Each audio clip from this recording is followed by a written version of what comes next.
You may have seen this photo. A dark-skinned man appears to be in running motion. He is in a clearing of sand, with rocky terrain at its sides.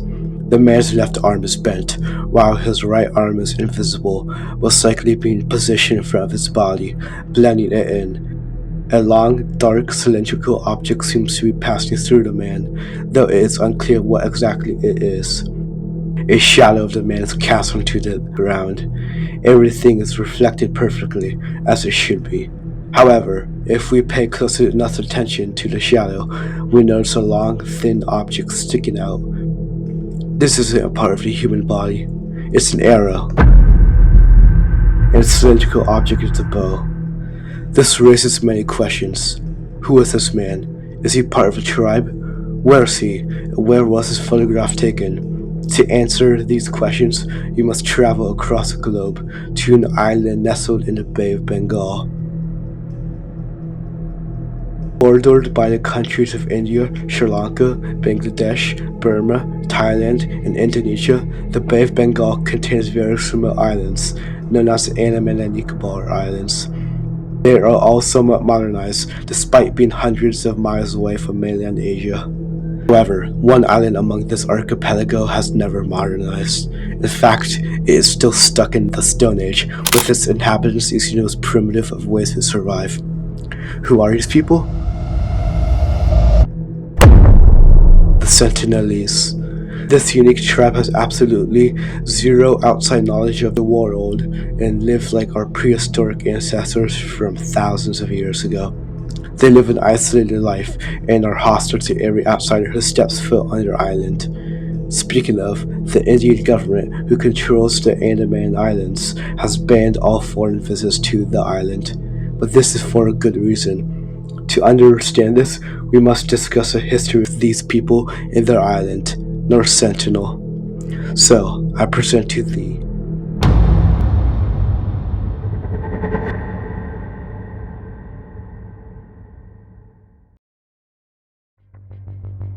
To understand why the Sentinelese are so isolated, we must investigate the geography of their island. It has an area of approximately 23 square miles, roughly the same size as Manhattan. The island has various hills and high points, and is also surrounded by coral reefs. Reefs often make it difficult for vessels to venture through them, so the Sentinelese most likely figured this out and never tried to sail elsewhere. The inner part of North Sentinel Island is covered with deep jungle, making it difficult to see what lies within from a satellite view. The island has a lack of resources, which has stunted any growth whatsoever for the Sentinelese. Indian boar also reside on the island and have been hunted by the tribe. Various plants and animals, along with marine life, have been spotted here as well. Besides these basic facts, nothing much is known about the physical features of North Sentinel Island.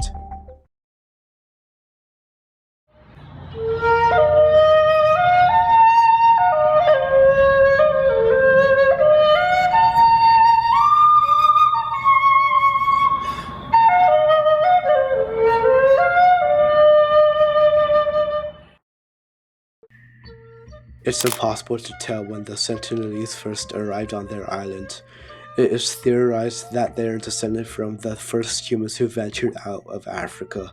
From here, during the last ice age, they most likely ventured into Southeast Asia, where they then crossed a temporary land bridge to North Sentinel Island.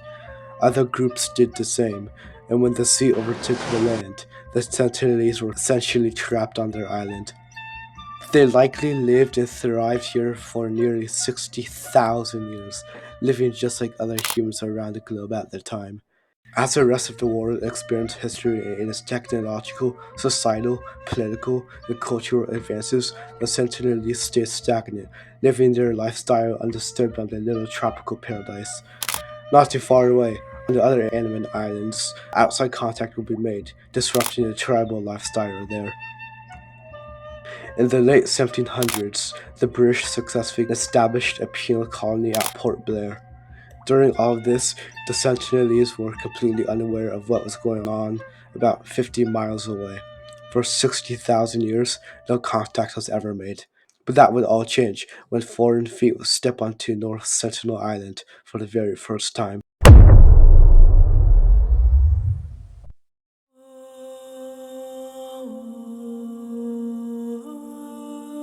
In October 1867, South Asia was experiencing its typical monsoon season.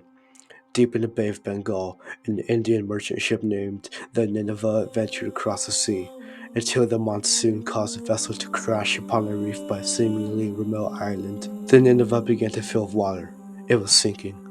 The panicked passengers and crew escaped the ordeal by swimming to safety on the nearby island. For 2 days, they stayed on the beach, unaware that they were on occupied land.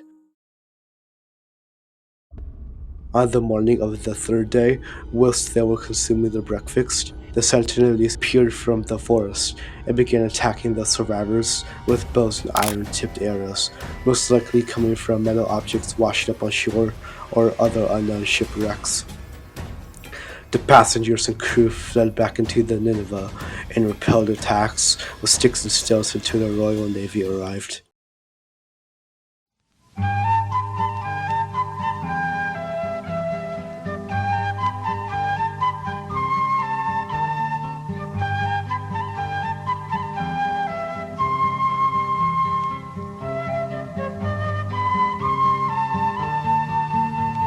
13 years later, in the penal colony at Port Blair on the island of Greater Andaman, 19-year-old Maurice Vital Portman orchestrated a visit to North Sentinel Island in an attempt to contact the Sentinelese. Portman was a colonial administrator of the Andaman and Nicobar Islands at the time.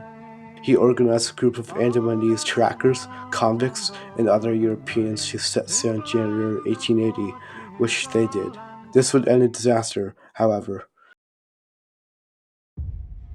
Upon arrival, Portman and his team ventured deep into the jungle of North Sentinel and only found abandoned huts and paths. He then encountered an elderly man, a woman, and 4 children and captured them. He took his prisoners and sailed back to Port Blair, but shortly after arrival in the colony, the man and woman fell ill and died. We have to remember that these people had never had exposure to outside diseases or infections, so they have absolutely no immunity whatsoever. Something as simple as a common cold or the flu would decimate any Sentinelese in a matter of a couple days. Take the Incas and Aztecs, for example. Upon European arrival, the populations of both civilizations plummeted as they had never been exposed to diseases from the Old World. Smallpox and other illnesses spread so fast that millions of Incas and Aztecs were wiped out completely. After Portman found out that the adults had passed and that the children were also sick, he hurriedly sent them back to North Sentinel Island, along with a couple of gifts as a "sorry, my bad." Ignoring the attack on the Nineveh 13 years prior, this is most likely the main reason as to why the Sentinelese are so hostile to any outsiders.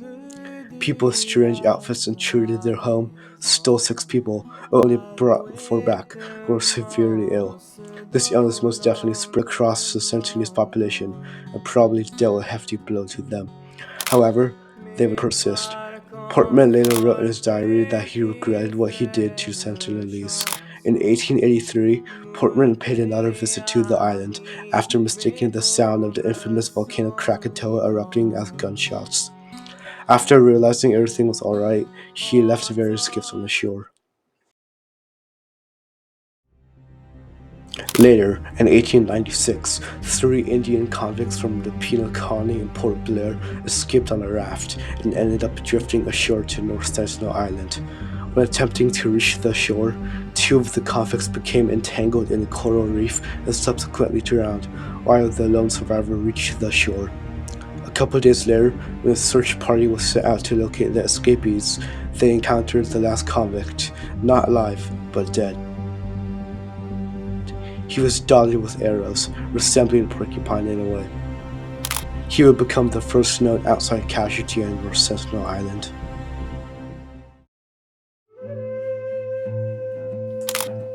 The Sentinelese had a close call with the Japanese during World War II and are extremely lucky to have been spared.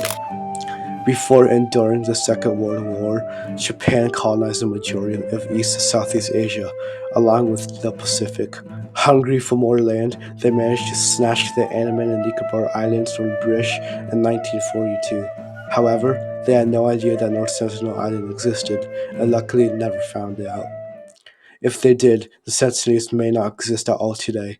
If we look at what Japanese troops did to innocent civilians on Andaman Islands and across the empire as a whole. Due to Japanese occupation, around 2,000 of the original 40,000 population of Andaman Islands died. Japan was later kicked out of the islands in 1945 and fell back into British hands, with the Sentinels completely unaware of what had happened.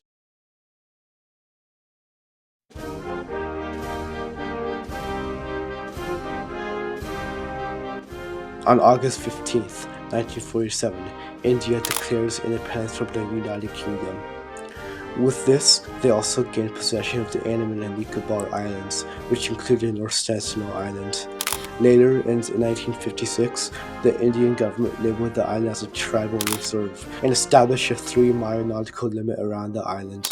An armed patrol also monitors the perimeter of the nautical outline to this day, so don't get any funny ideas.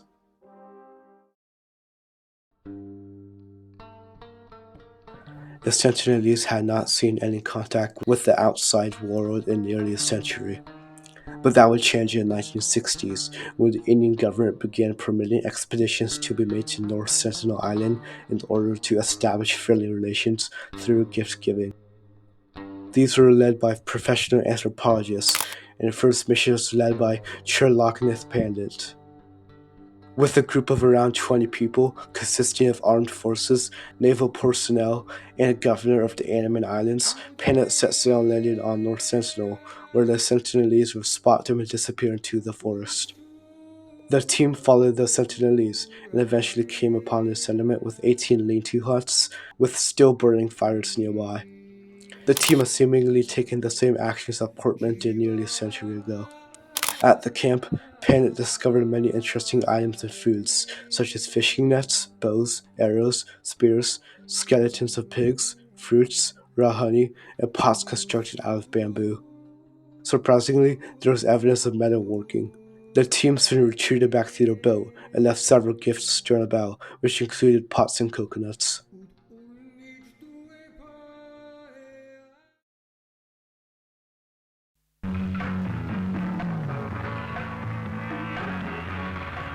In 1974, an Indian film crew, documenting the different tribes around the Andaman Islands, decided to pay a visit to North Sentinel to polish off their documentary, called The Man in Search of Man.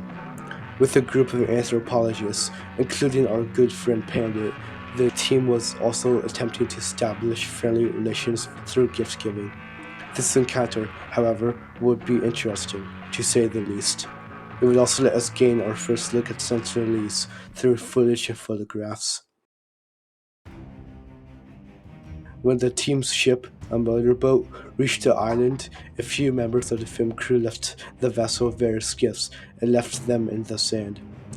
These included an assortment of fun items, such as a little toy car, a doll, aluminum cookware, coconuts, and a live pig. The Sentinelese then responded aggressively, and one arrow from a tribesman ended up striking the thigh of the film director. The man who shot the arrow then proceeded to do a silly little victory dance. The Sentinelese took the cookware and coconuts, but for some reason decided to spear the pig and doll, and then bury them. In dismay, the film crew departed, and they later put unnecessary dramatic music during the film's editing.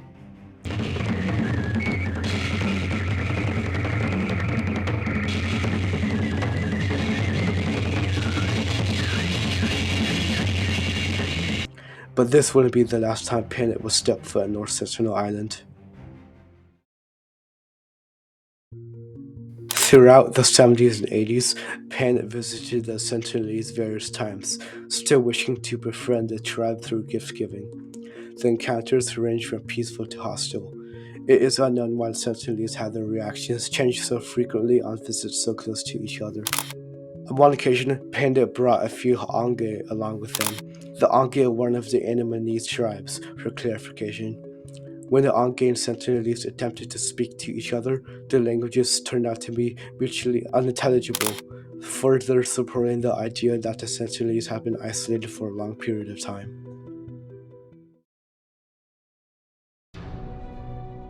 In 1981, there is now a fateful repeat of what had occurred in 1867. On August 2nd, the MV Primrose, a 16-ton tanker, ran aground the coast of North Sentinel Island. With the captain realizing that the boat was in no grave danger, she and the crew had no need to resort to abandoning the ship and swimming to the beach. However, on the morning of August 3rd, the Sentinelese began to gather on the beach to investigate the strange metal beast. They quickly began assembling crude boats, to the horror of the crew. However, aggressive waves and the inferior quality of the hastily constructed boats halted Sentinelese progression towards the Primrose. The captain funded a distress call, first calling for firearms to be dropped for the crew to defend themselves.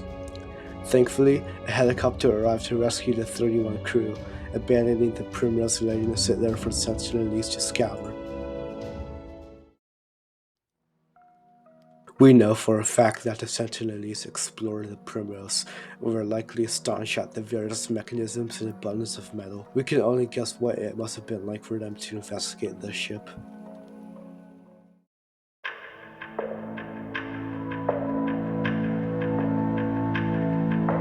In 1991, another trip was planned by a team of Indian anthropologists and officials, and a breakthrough was made here. The first peaceful contact. One of these anthropologists was Madhumala Chattopadhyay, who is believed to be the reason as to why the Sentinelese were so peaceful this time around. On the 4th of January, the Sentinelese gestured for the team to bring gifts, and then approached the boat, this time without their weapons. They waded into the water and graciously accepted the coconuts offered to them, and when the team felt safe enough to, they got out of their boat and handed coconuts to the Sentinelese by hand. After this moment of peaceful contact, the Sentinelese decided that the team must overstay their welcome and began making threatening gestures. The team then proceeded to leave. A little while later, a salvage team was sent to disassemble the remains of the Primrose, which had been at the island for about a decade at this point. The group worked very close to the shore, and the curious Sentinelese built boats to investigate what was going on. The unfazed salvage team offered the Sentinelese pieces of flat metal and bananas. There was never any report of hostile contacts, and after the salvage team's work was done, they left. The remains of the Primrose could still be seen on Google Earth. In 1996, regular gift-giving missions to the Sentinelese were shut down by the Indian government, who worried about the outside influence on the tribe. The Sentinelese were now officially left alone to continue their way of living that they had for thousands of years, without foreign interruption. That is, until the 21st century.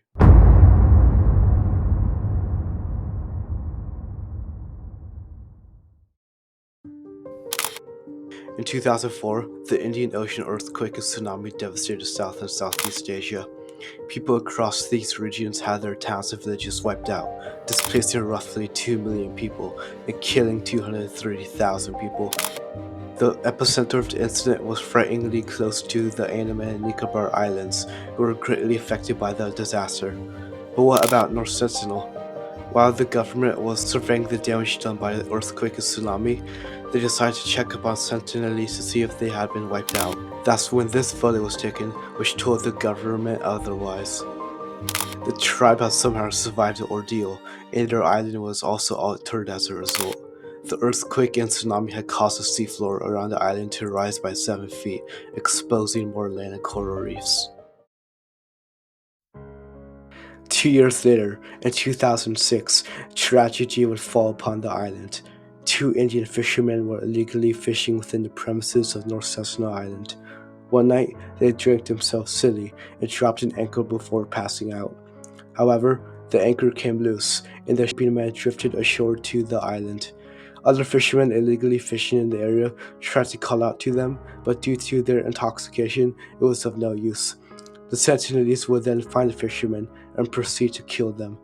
The 21st century was already looking bad for the Sentinelese, but it would continue to get worse from here.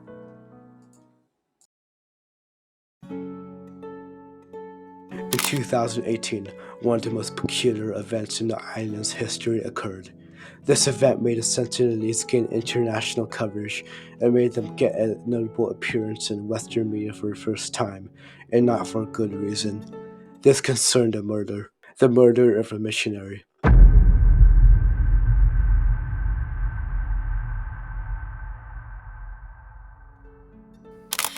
27-year-old John Allen Chow was an American missionary, traveler, and avid outdoorsman who believed it was his duty to convert isolated tribes to Christianity. He had a particular interest in Sentinelese, and in the fall of 2018, he traveled to Port Blair, now the capital of the Andaman and Nicobar Islands, where he would prepare for his journey and thankfully rid himself of any infectious diseases. The goal of his mission was to make contact with the Sentinelese, convert them to Christianity, and then live among them. Since it was illegal for any outsider to visit the island, Chow paid some fishermen to secretly take him to its shores. With him he kept a waterproof Bible, some gifts, and a journal where he wrote down his contacts with the Sentinelese. On November 15th, John disembarked on his journey on a fishing boat with the fishermen he had paid. Ignoring their warnings, John got into a canoe and rowed towards the island. As he approached, he encountered two Sentinelese, who acted quite hostile to their unexpected visitor. He quickly threw some gifts, and then retreated back into the sea. Later in the day, he returned and began to sing religious songs to them. He also spoke to them in Kosa. I have no idea what he was thinking would happen, but he recorded that the Sentinelese fell silent during this. He also attempted to mimic the sounds and words of the Sentinelese, which would cause the tribe members to burst out in laughter. Imagine getting laughed at by a Stone Age tribe. A woman and boy would then approach John, armed with bows. He waved his hands to indicate no bows, to no avail. Another boy then appeared and shot John.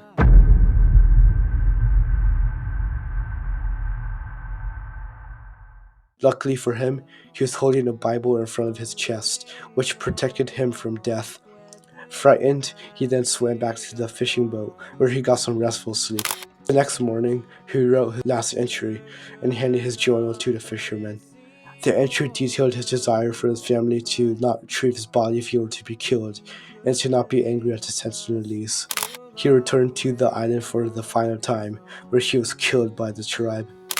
The fishermen were then arrested, and later told Indian authorities that they last saw the tribe dragging the lifeless body of John. They also reported that they spotted the Sentinelese burying him.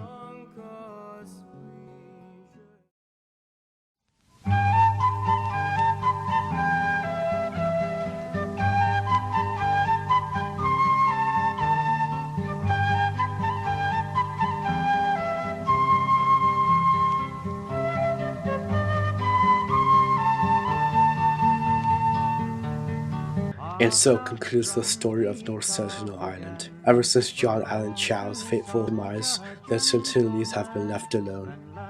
It is uncertain what the future holds for them, but we can only hope that no more outside interference occurs. We can only watch and observe from afar at the most isolated and mysterious people on Earth. They have no clue that millions of people have heard and taken interest in them, and that countless videos have been made on them.